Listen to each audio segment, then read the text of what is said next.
You've mastered pretty much everything except letting people in. And everywhere you turn, someone is telling you to just be vulnerable, as if you've not tried or as if it's that simple, especially these days. But what they don't tell you is you're not bad at vulnerability. You've just been taught the wrong version of it that's keeping you guarded. It's a version that makes you wonder, if I open up, will they use it against me? Or what if it doesn't feel authentic to who I am? And so then it makes you want to rebuild your walls even higher. So why on earth would you do it? Why would you be vulnerable? The women who have mastered real connection, they don't fully close up, but they're not necessarily a complete open book either. They practice smart vulnerability. It's considered and intentional, yet powerful for deep connection. And they don't sacrifice their strength either. Today, I'm showing you exactly how to do smart vulnerability. But first, some tea. Today, we're dismantling the vulnerability myth that keeps you, who is successful at work or thriving in your business, struggling in love and friendship. I find that a lot of messages out there today about vulnerability are either completely close off and isolate, or be this open book that just isn't always realistic. So today, like I said, I want to talk to you about something called smart vulnerability. And unfortunately, when I speak to my clients about this, they tend to immediately have concern about being vulnerable. And that's understandable because vulnerability has gotten a terrible reputation, and for good reason. Like I said, for you, perhaps this word is probably associated with danger and fear. And that association isn't wrong. They aren't irrational fears. They're learned responses from real experiences. Maybe you learned that being vulnerable meant being weak, and weakness left you open to harm in some way, or losing the respect that you've worked so hard to earn from somebody. And perhaps you've watched someone's vulnerabilities get weaponized against them. Maybe that person who suffered was you. You trusted someone, you shared, and it backfired. And let's be honest, this is not a rare occurrence. So why on earth would you persist with something that could carry so much social or emotional risk? There are times where your guard does need to be up, and you do need to be hypervigilant, especially after traumatic experiences or periods of distress. And we do this to protect ourselves when we're still recovering from those experiences and we're just struggling to survive, let alone be vulnerable. You see, our bodies are designed to go into fight, flight, freeze, or fawn. So in those times, you only really have capacity to react in self-protection mode rather than respond thoughtfully. But you're not meant to live here in fight, flight, freeze, or fawn. You're not meant to exist in perpetual threat response, treating every relationship as though it's a potential ambush, as though they're coming for you, especially towards those people that are or could be meaningful for you and important in your life. The truth is that vulnerability isn't weakness, because it's not about being soft or a doormat. It's actually a way out of this threat response. And it's a vehicle for healing and overcoming. And in fact, it is the most sophisticated relationship skill that you haven't mastered yet, because really it means being your true self plus radical honesty without being controlled by fear. But as we all know too well, instead of learning this skill, some people project horribly onto others. Fear of vulnerability is also exacerbated when you look at what society is teaching about it.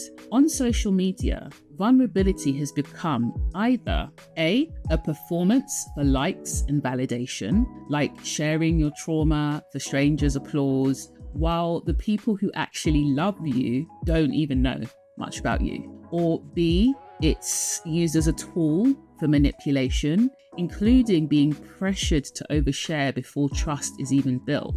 And C, it's code for something else. And this one particularly happens between women. Vulnerability becomes code for, I feel intimidated by you and insecure around you. So make me feel better about that, please. And in this way, vulnerability has also become a weapon of intimidation. If you don't open up to me right now, you're not being authentic.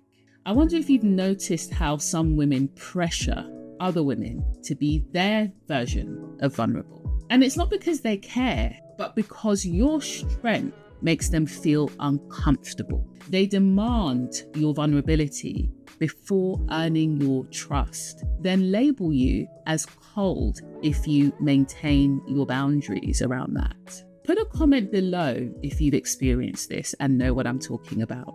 Has another woman ever demanded your vulnerability before earning your trust, then labeled you cold for maintaining boundaries? Vulnerability has stopped being something we ask for and earn, and it's become something a lot of people feel entitled to. Interestingly, I find that it's a uniquely female dynamic where vulnerability gets weaponized to level the playing field, not out of real interest in you as a person. And rarely do these same women demand that from men.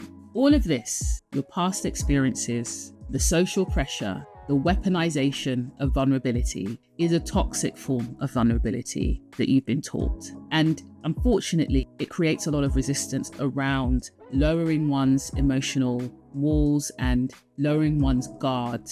But ironically, it's also costing you the very connections that you desire and that are helpful for you in life. But what if vulnerability didn't have to be any of these things? What if there was a way to be open without being or feeling unsafe?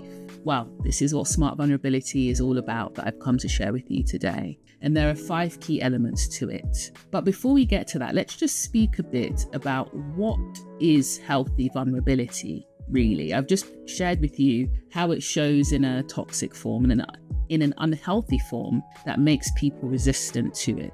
But what is the healthy version of vulnerability? I'm just going to break this down. So healthy vulnerability is not about oversharing to everyone or keeping everything locked inside. It's about choosing when, how, and with whom to be real or your true self with. And I mentioned that is coupled with radical honesty and without being controlled by fear. It is so powerful when you're not controlled by fear. The Gottman Institute's 40 years of relationship research, it provides additional insight into this. And they define vulnerability as the gateway to deep emotional intimacy. Thirdly, healthy vulnerability can also be defined as emotional communication, sharing your inner world with people who've earned the right to see it.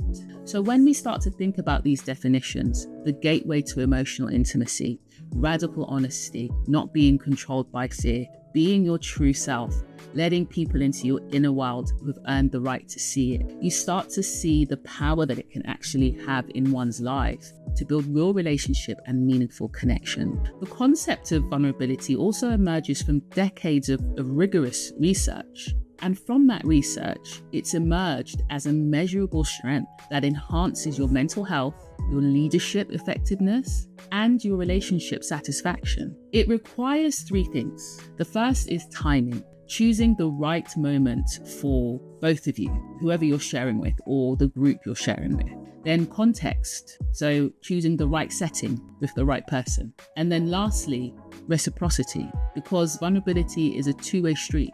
That beauty of the connection I mentioned that it creates is about 2 people forming that together. So some of us may have seen someone be vulnerable, and really it seems like it's just about them because they're talking incessantly, not creating an environment of reciprocity, not wanting to listen to anyone else's story either. That's not the healthy version we're talking about. The healthy version we're talking about includes reciprocity. So this is completely different from unhealthy vulnerability, which looks like trauma dumping. Similar to what I just shared, someone speaking at you, not to you and not with you, and they've trauma dumped without permission. And it's at a time where maybe you're actually on the way to do something urgent, so it's often maybe at the wrong time as well. Then also unhealthy vulnerability can look like performing vulnerability for validation or likes. There's no judgment or shame in any of these unhealthy forms of vulnerability. We may all have done it at some point in our lives, but the key thing is becoming aware of the distinction between the two, between unhealthy vulnerability and healthy vulnerability. Another form can look like sharing from a place of desperation rather than choice, which is similar to performing vulnerability for validation or likes. And the research on this is actually quite interesting. When vulnerability is done right, with boundaries and wisdom, it actually changes your brain. Studies show it can reduce anxiety and depression by 30 to 40%. It activates parts of your brain responsible for emotional regulation, and it also lowers your stress hormones. So it's not only good for cultivating bonds and connection in your life, it's good for your mental health, your resilience, and your emotional intelligence because it helps you regulate those emotions. In summary, when you practice healthy vulnerability,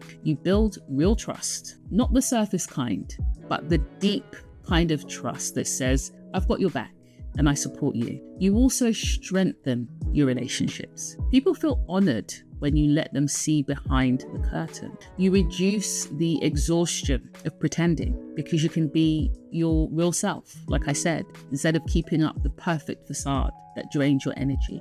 When you're operating in perpetual hypervigilance, that guardedness spills into every relationship. You end up pushing away the very people who don't deserve that and who could support you. And you pay the price. You become successful but lonely or isolated, accomplished but unseen. You're strong but exhausted from carrying everything alone. Now that we've discussed what healthy vulnerability truly is, in part 2, I'll show you the exact 5-element framework for practicing smart vulnerability. If you're a strong woman tired of fake vulnerability being used against you, make sure you're subscribed so you don't miss part 2. And if you want personalized guidance on implementing smart vulnerability in your specific relationships, whether that's with a partner or family members, you can book a session with me through the link in the description below. Thank you for being here with me today, everyone. I'm Louise. I'm an accredited coach, business psychologist, and business consultant.